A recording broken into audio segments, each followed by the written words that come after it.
Hey Forza heads, welcome to this week's challenge, a Ferrari challenge. So we're celebrating Forza 4's release 2009, the Ferrari 458. Remember Forza 4, it was a very good game. I did actually enjoy Forza 4. I think it was the one where wasn't it the one with the Audi and the four-wheel drives were the best.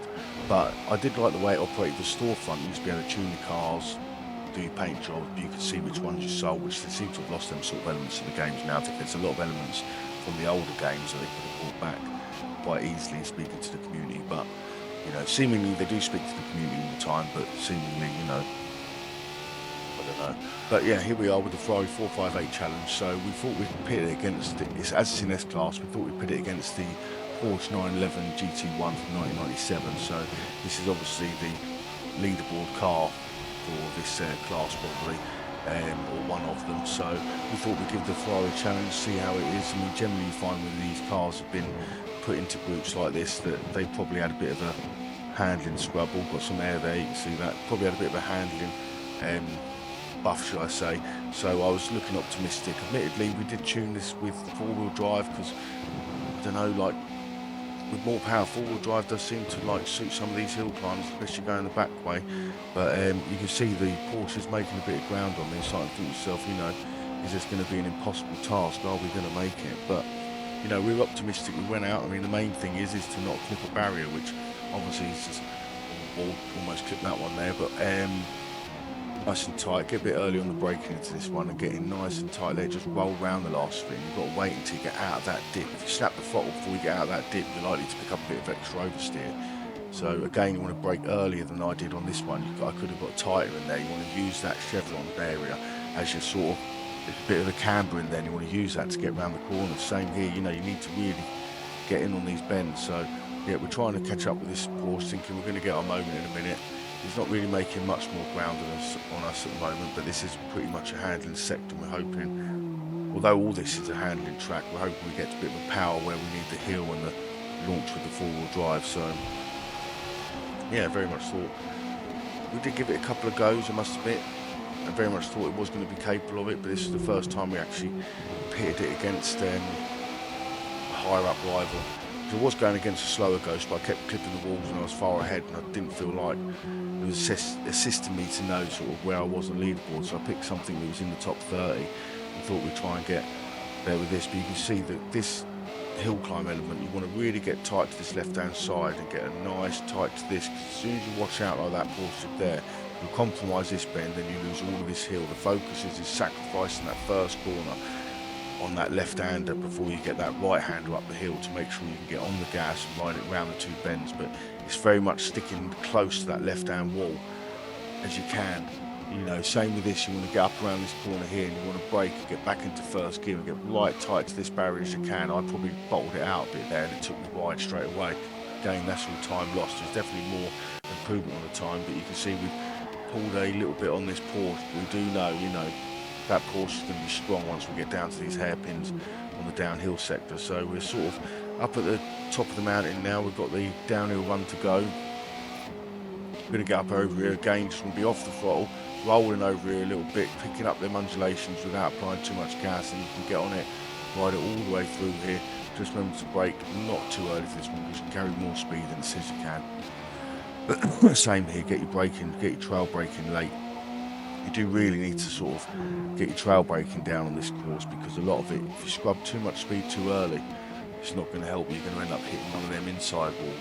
And again, you know, if you don't get used to scrubbing enough speed at enough time, you're going to end up bouncing off one of the outside walls. Very much like a pinball track, this one, but every now and then you can pull out a little golden lap. So hopefully this was one. I mean, there's definitely room for improvement. I've already picked up a couple of lines that I could have definitely improved on. You know, how much is there, I'm not too sure, but no doubt power to weight, and Rob Banks might give us a decent challenge. There's a few others of you that are out there that are quite quick. I've seen on the leaderboards in the NSXs and things like that, doing quite well.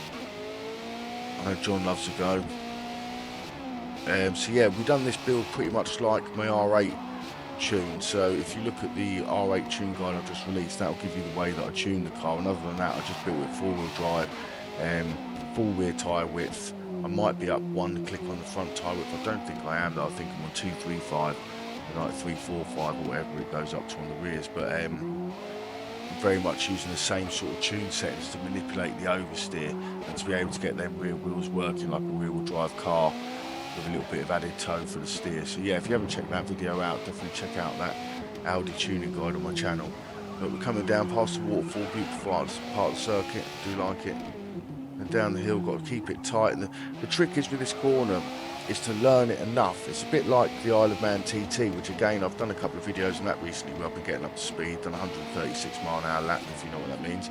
That's the average speed for a lap, so that's a under 17-minute lap, which is pretty fast. In the real world, it would be blisteringly quick, but well, it was quicker than the top riders, I'd say. But obviously, I don't have to worry about not being able to restart if I do hit something. So hopefully, you know, it's been a good start to the week at the TT. Hopefully they'll come home safe. Coming through the old cherry blossoms now. Again, this turn you've got to really brake early and get in. It's very easy to send it deep there. You need to be careful, especially if you've got the line on and stuff. You need to be careful on the downhill tracks, downhill sectors that you do brake that a little bit early, even if it's only initial, just to scrub that little bit of initial speed. Like here, I do give a little tap of the brake there, you can see, just to scrub that, because I know if I carry that, I'd have clipped that wall with the back end. And then same here, just make sure you get away from the barrier or the line of the barrier before you get back on the gas. You really do need to get them brakes early. Look, too late, too deep. It's a chunk of time lost there. Getting a bit better on this one, do we? No, not too bad, because it's got a wide exit, this one. This one, I know you've got to tie it in.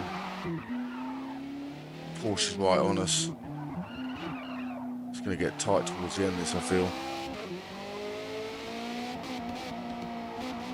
So I went in and done this. I've done this in S-Class backwards because I did have a look, and it was one of the ones that, again, seemingly a lot of people hadn't tried.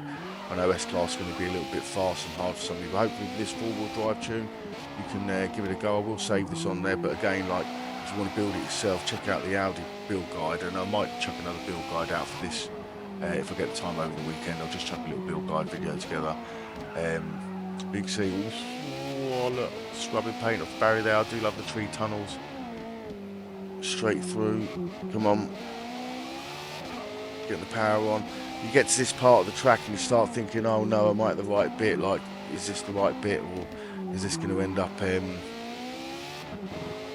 you know, tightening up at the end? Because it's very hard. It all looks so similar that yeah, if you're not right on it, you can just easily, like even over here, if you don't stay right, you've got that little bit of wall comes so quick, and if you get slightly airborne over there, you can't miss it. You can't go too far right. Again, could have got on the throttle probably a little bit earlier there. Coming round, not too far off the finish now. Stayed in front of the Porsche. That's what lap time we're going to get. Last corner, keep it tight. Scrub a bit of speed on the gas. Don't hit the wall. Cross the line. Poof. 8 minutes, 0.5. So yeah, that's your challenge for the week, the Ferrari challenge. Get out there, give it a go. Hope you enjoyed the video. Hope you enjoyed the lap. And what was your first introduction to Forza Motorsport? Let me know in the comments. Take care, guys, and I'll see you in the next video.